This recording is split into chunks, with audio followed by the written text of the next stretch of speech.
Just on Friday, we told you how Saif Ali Khan wrote an open letter to a newspaper speaking a bit more about nepotism.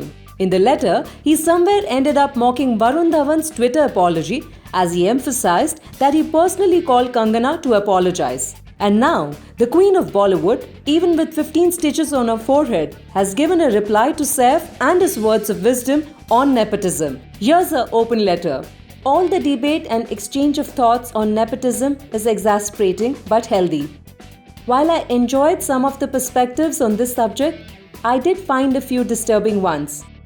This morning, I woke up to one such open letter circulating online written by Saif Ali Khan.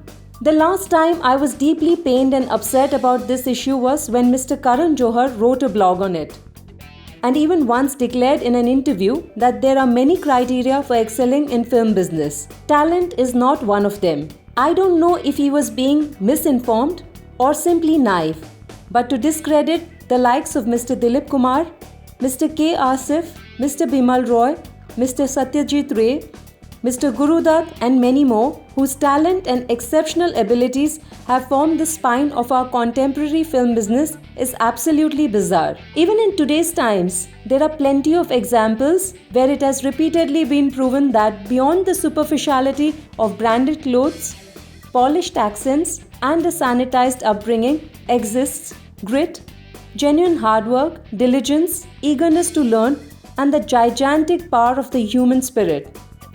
Many examples all over the world in every field are a testimony to that. My dear friend Saif has written a letter on this topic and I would like to share my perspective. My request is that people must not misconstrue this and pit us against each other. This is just a healthy exchange of ideas and not a clash between individuals.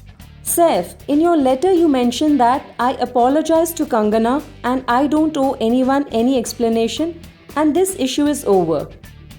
But this is not my issue alone. Nepotism is a practice where people tend to act upon temperamental human emotions rather than intellectual tendencies. Businesses that are run by human emotions and not by great value systems might gain superficial profits. However, they cannot be truly productive and tap into the true potential of a nation of more than 1.3 billion people. Nepotism on many levels fails the test of objectivity and rationale. I have acquired these values from the ones who have found great success and discovered a higher truth much before me. These values are in the public domain and no one has a copyright on them. Greats like Vivekanand, Einstein and Shakespeare didn't belong to a select few. They belong to collective humanity. Their work has shaped our future and our work will shape the future of the coming generations. Today, I can afford to have the willpower to stand for these values. But tomorrow, I might fail and help my own children realize their dreams of stardom. In that case, I believe that I would have failed as an individual, but the values will never fail. They will continue to stand tall and strong long after we are gone. So, we owe an explanation to everyone who either owns or wants to own their values. Like I said, we are the ones who will shape the future of the coming generations.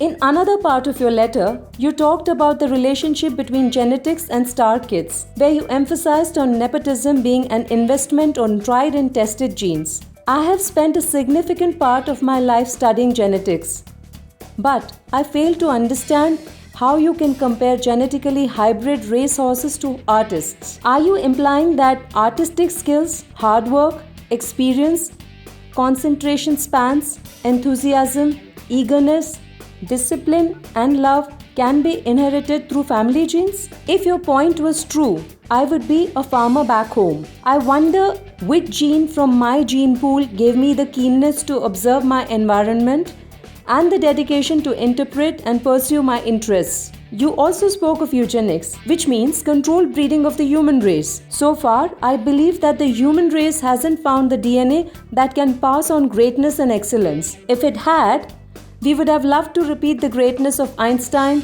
Da Vinci, Shakespeare, Vivekanand, Stephen Hawking, Terence Tao, Daniel Day-Lewis, or Gerard Richter. You also said that the media is to be blamed since it is the real flag bearer of nepotism. That makes it sound like a crime, which is far from the truth. Nepotism is merely a weakness of the human nature. It takes great deal of willpower and strength to rise above our intrinsic nature. Sometimes we excel, sometimes we don't.